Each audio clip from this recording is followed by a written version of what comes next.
tout le monde, ici la loutre.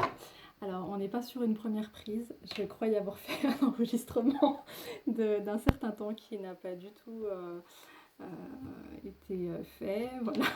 Donc, j'ai toutes les cartes de sortie. J'ai fini le tirage, mais vous n'étiez pas là. Mais c'est pas grave, on va faire sans. J'ai commencé le tirage avec la libération énergétique d'Isabelle Serre. C'était le premier oracle que j'ai utilisé. J'ai eu la carte du changement concret, des habitudes de vie nocives, de l'intuition du passé et de la dispersion d'énergie. Je dis avec en dos de deck la carte de la trahison.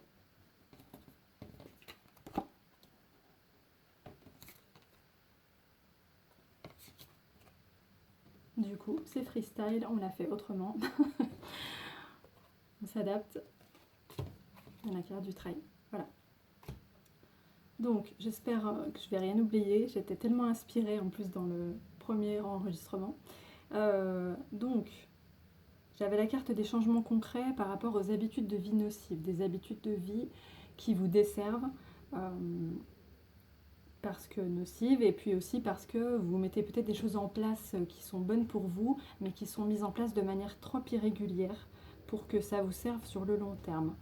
On vous conseille de suivre votre intuition par rapport à des choses qui peuvent se rejouer en lien avec le passé lié à une blessure de trahison et qui vous cause une perte d'énergie et possiblement une fragmentation de votre être. C'est ce que cette carte m'évoque. Comme des parts de vous que vous auriez laissées dans le passé suite à cette blessure de trahison qui aurait fait que vous soyez éloigné de vous, en fait, de certaines parties de vous pour ne plus les sentir.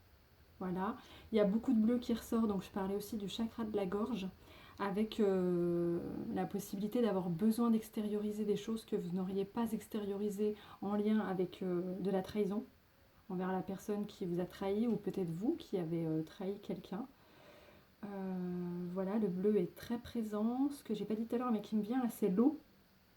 Peut-être que vous avez un lien avec l'eau, ou que l'eau pourrait vous aider à fluidifier votre communication, fluidifier vos émotions aussi, apaiser votre mental. L'eau peut être très bénéfique à plus d'un égard. Voilà, vous manquez peut-être d'eau, d'hydratation aussi, et ça aide à faire passer les mauvaises énergies plus vite dans le corps. Ensuite, j'ai enchaîné avec l'oracle Les cartes de lumière de Lise Bartoli, donc duquel j'ai tiré la carte La joie. Cultivez votre enthousiasme, la vie vous sourira. La carte l'ange déroule les messages divins pour vous rappeler votre mission de vie. La sentinelle, vous êtes dans le contrôle, apprenez à lâcher prise. Ça me parle, c'est pour ça que je souris. L'extériorisation, exprimez ce que vous avez sur le cœur pour retrouver la paix. Je vous parlais du chakra de la gorge un peu avant. L'éclaireur, vous êtes sur le bon chemin, avancez en toute confiance. Donc celle-là pour moi fait écho avec la carte de l'ange. Voilà, qui avance dans le sens de la guidance qui vont dans le sens de la guidance pour avancer avec confiance, quoi. Avec les signes qui aident bien à cela. La carte du trahi, estomper le souvenir d'une trahison et restaurer la confiance en vous. Donc ça fait écho avec la carte en dos de deck du premier tirage. Et puis la fée, faites appel à votre pouvoir créateur, invitez la féerie dans votre vie. Voilà, qui pourrait vous aider à vous reconnecter à la joie. La sentinelle par rapport au contrôle et au lâcher prise, c'est pas étonnant qu'on tombe sur cette carte, puisque quand on a été trahi, on développe une hypervigilance par rapport à tout ce qui pourrait nous rappeler une trahison passée ou une éventuelle trahison nouvelle future. On est complètement à l'affût de tout, en fait, ce qui nous rappelle notre trahison. Voilà. Donc on n'est pas vraiment dans le présent avec cette carte, on est encore en lien avec le passé. Ça nous cause aussi des dispersions d'énergie parce que quand on est en hypervigilance sur tout ce qui se passe, on n'est plus avec soi, en fait, on est avec l'extérieur en permanence, et ça nous cause perte d'énergie, beaucoup de fatigue. Ça fait partie des habitudes de vie nocives, de ne pas être ancré, d'être trop à l'extérieur, de ne pas être à l'écoute de ce qu'on ressent et de ce qu'on a à extérioriser par rapport à cette blessure, justement.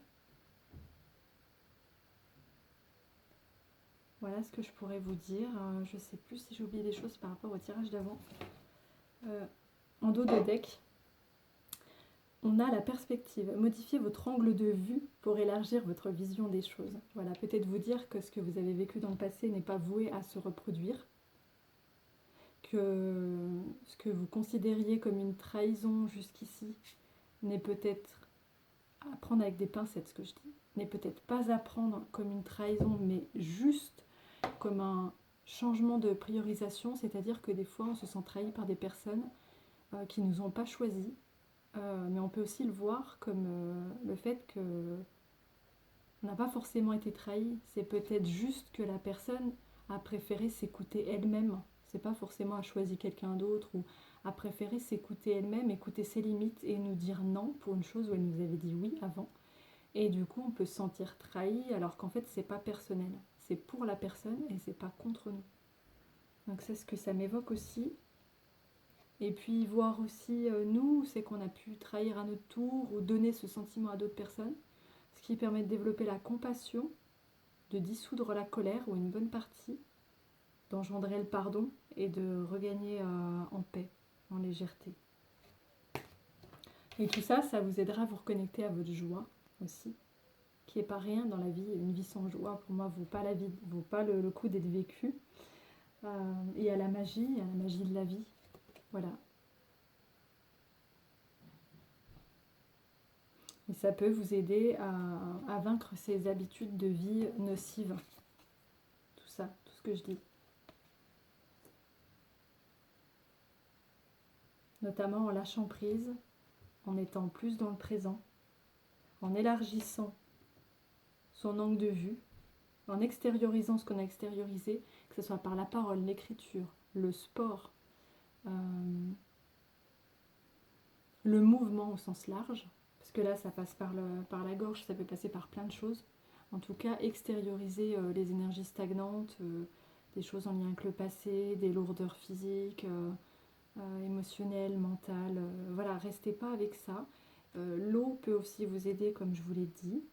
Écoutez également votre intuition. Dans la dispersion d'énergie, on a aussi le yoga qui peut faire partie d'une pratique sportive, qui peut vous aider à la fois à vous recentrer et peut-être à extérioriser par le mouvement.